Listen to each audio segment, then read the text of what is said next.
안녕하십니까. 부동산세법 강의를 담당하고 있는 정나길입니다. 자, 오늘 3주째, 12월 3주째 강의인데요. 우리가 지난번에 공부한 게 양도세 공부했는데 오늘은 이제 양도세 두 번째 시간입니다. 우리 양도세는 양도에 대한 의의, 그 다음에 과세 대상 또는 양도에 대한 정의 이런 거 배웠고요. 양도 및 취득 시기까지 해서 지난번에 4절까지 공부했는데 오늘은 이제 5절부터 내용을 나가도록 하겠습니다. 자, 우리 교재는 43페이지고요. 5절에 나오는 게 양도세 과세 표준 구하는 건데 과세 표준은 뭘 구하냐면 등식 배우는 거예요. 대부분 우리 부동산 양도하면 양도자가 궁금해하는 세금 중에 양도세인데 양도세 과연 얼마가 나오느냐, 이 얼마가 나오냐를 우리 계산 등식을 통해서 계산하는 겁니다. 그러다 보니까 양도세가 계산 과정이 좀 복잡해요. 그래서 일반적으로 양도세 계산하는 게 일반인들은 구하기 좀 힘듭니다. 누구한테 요거 맡겨가지고 신고해야 돼요. 대부분 세무사입니다. 개인 사무사한테 맡기면 15만에서 20만 원 비용 청구하면 그 비용 들여서 여러분들이 신고하는데 여러분들이 잘 배워주시면 스스로 할 수도 있습니다. 그래서 이 양도세 과세 표준은요, 해마다 우리 시험에 2문제 정도 나오기 때문에 중요한 단원이고요. 그 다음에 실무에 가면 또 많은 상담이 있기 때문에 나름대로 공부해 주셔야 됩니다. 자, 그러면 양도세가 어떻게 계산되는지 내용을 보면 여기 나와 있습니다.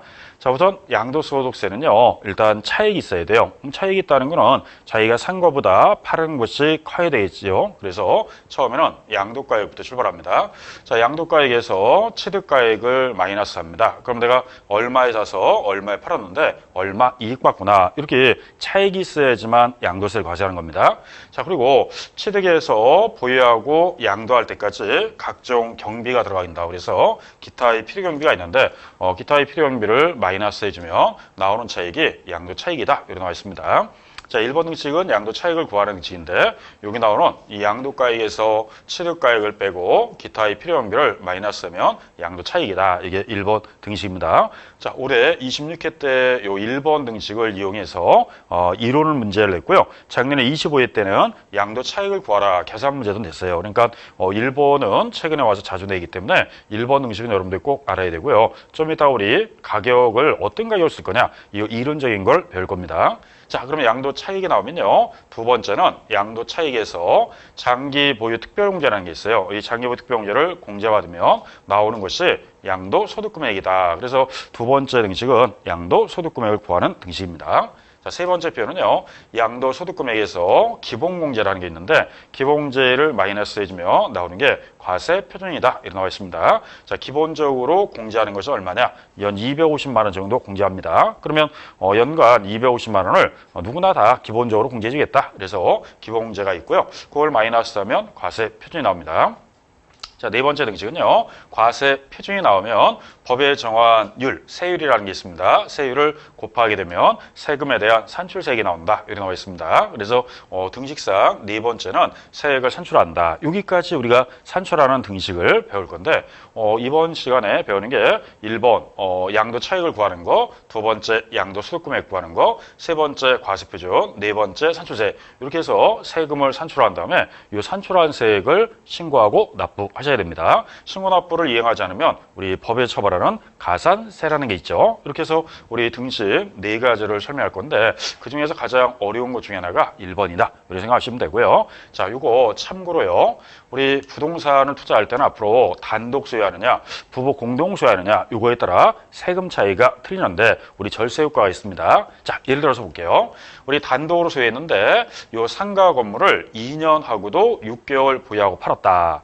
최소한 앞으로 토지 건물을 투자하려면 2년 이상은 보유해야 돼요. 왜냐하면 2년 이상 보유하면 세율이 좀 낮은 편인데 2년이 안 되면 세율이 좀 높기 때문에 최소 기간은 2년 이상 보유해야 됩니다. 다행히 2년 6개월 보유했다. 근데 이걸 팔아가지고 얼마 소득이 생겼냐면 2억 원이라는 소득이 생겼다고 가정하겠습니다. 자, 그러면 2억 원이라는 이익을 받습니다. 그리고 이제 기본공제는 250만 원을 마이너스해요. 그러면 나오는 게 과세 표준인데 과세 표준은 1억 9,750만 원이 되겠죠. 다만 2년 이상 보유했기 때문에 세율은 누진세예요. 그러면 6에서 38월로 따져가지고 세금만 산출되는 게 5,565만 원 정도 나옵니다.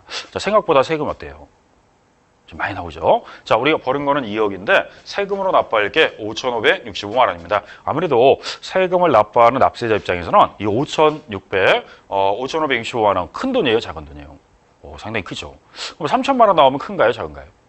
그것도 크죠. 납세자는요, 단돈 1,000만 원, 아니 100만 원 내는 것도 아까워요. 그런데 어쨌든 2억 원 벌어서 5,565만 원이다. 한 4분의 1은 세금이죠. 2억 중에서 4분의 1이 세금이다. 이 정도는요, 양도세에서는 어느 정도 감안해야 돼요. 만약에 이게 1년 6개월 보유하고 팔았다. 그러면은 요 금액의 40%예요. 그러면 2억에 40% 그러면 거의 8천만 원대예요. 그 다음에 1년 미만 보유했다. 6개월 만에 팔았는데 2억 벌었다. 그럼 50% 내야 되기 때문에 거의 1억이 가깝습니다. 만약에 이거 미등기 전매했다. 70% 내야 되니까 1억 4천만 원이에요. 그에 비해서 2년 6개월 됐고 등기됐다면 5,565만 원 정도 나오기 때문에 1년 미만, 2년 미만 또는 미등기보다는 훨씬 세금이 저렴하죠. 자, 그러면 같은 거를요, 부부 공동 소유하면 어떻게 되느냐. 자, 그러면 상가 건물 똑같은 조건으로 부부가 공동 소유했는데 2억 원을 벌었다. 그러면 각자 1억 원씩 벌었기 때문에 이 소득이 나눠집니다. 현재 소득세법은 인별과세요. 개인별 과세이기 때문에 아무리 부부고 부자지간이라도 개인별로 따로따로 과세하는 게 특징입니다. 그러면 부부간에 공동 소유했으니까 각자 1억 원씩이다. 그러면 이렇게 나눠지고요. 자, 기본세는 각자 250만 원 받습니다. 그럼 이제 1인당 과세 표준은 9,750만 원 나오겠죠. 여기다가 누진세를 따지면 개인당 1,922만 5천 원 정도 나와요.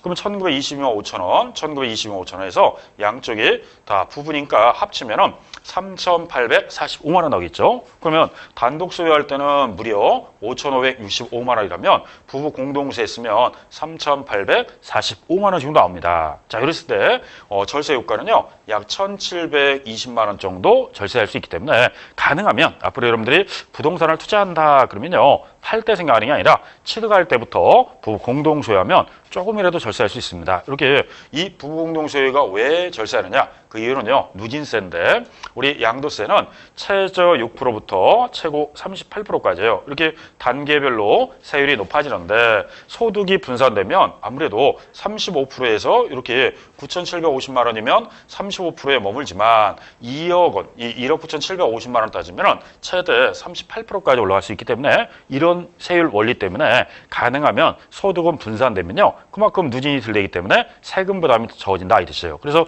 혹시 여러분들이 앞으로 누가 주변에서 물어보면 가능하면 부부 공동소유 하십시오. 아니면 여러분들 실제 합계율에서 업무할 때 나중에 누가 물어보면 부부 공동 소유가 조금이라도 절세할 수 있다 이렇게 생각하시면 됩니다. 대신 소득의 크기에 따라 좀 차이가 있지만 5천만 원이면 159만 원 정도가 절세 효과가 있고요. 약 1억 원 정도면 686만 5천 원 정도, 2억 원 정도면 1,720만 원, 3억 원 정도 되면 1,940만 원. 이렇게 소득의 크기에 따라서 누진 효과 때문에 더 절세 효과가 더 크고요. 최대 절세는 1,940만 원 이상은 없어요. 그러니까 1,940만 원이면 굉장히 큰 돈이기 때문에 가능하면 절세하기 위해서는 부부 공동소유 하십시오. 이렇게 나옵니다. 자, 요거는 우리가 이 양도세 원리를 한번 설명하면서 부부 공동소유가 절세할 수 있다. 요거 설명해 드린 거고요. 이제 우리가 배워야 될 거는 요거죠. 계산 구조, 이 등식을 배울 건데 과세 표준에서 산출세까지 배우는 거다. 이렇게 생각하면 돼요. 여기에서 해마다 몇 문제 나온다? 2문제 나옵니다. 그래서 올해도 2문제,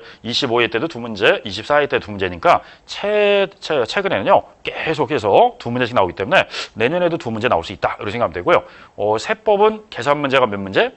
한 문제입니다. 한 문제가 25회 때 양도 차익을 구하라, 24회 때 과세 표준을 구하라. 이렇게 해서 대부분 계산 문제도 여기서 잘 내요. 그래서 이론뿐만 아니라 계산 문제도 잘 내기 때문에 나름대로 요 계산 구조는 여러분들이 꼭 숙지하셔야 됩니다. 자, 그럼 첫 번째 1번에 나오는 양도 차익을 구하라. 요거부터 한번 해석해 보도록 하겠습니다.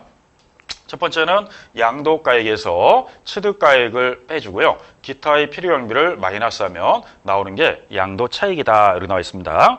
자, 그런데 반대로 양도차손이 나올 수도 있어요. 양도차손이라는 거는 이익이다, 손해다. 당연히 손해죠. 자, 그럼 앞으로 차익, 이익이 있으면 세금 신고해야죠. 차손, 손해보면 세금 신고해야 돼, 안 해야 돼요? 손해도 신고합니다. 앞으로 차익이 있으면 신고하고 차손이 있으면 신고 안 해야 된다. 그럼 틀려요. 그래서 가끔가다 우리 시험 문제 예정신고 납부 시에는 양도 차익이 발생할 때는 신고하지만 차손이 발생하면 신고 안 해야 된다. 그럼 틀리는 거예요. 차익이든 차손이든 신고는 의무입니다. 왜 그러냐? 여러분들은 차익을 봤으면 이익분만큼 세금 납부해야 돼요. 근데 손해본 사람은요, 여러분들이 스스로 손해봤다고 스스로 알고 끝내면 세무서장은 오해해요. 여러분들이 손해본 거를 신고해줘서 종결시켜주는데 세무서장은 이 사람이 이익 보고도 세금 신고 안 하는구나. 이래서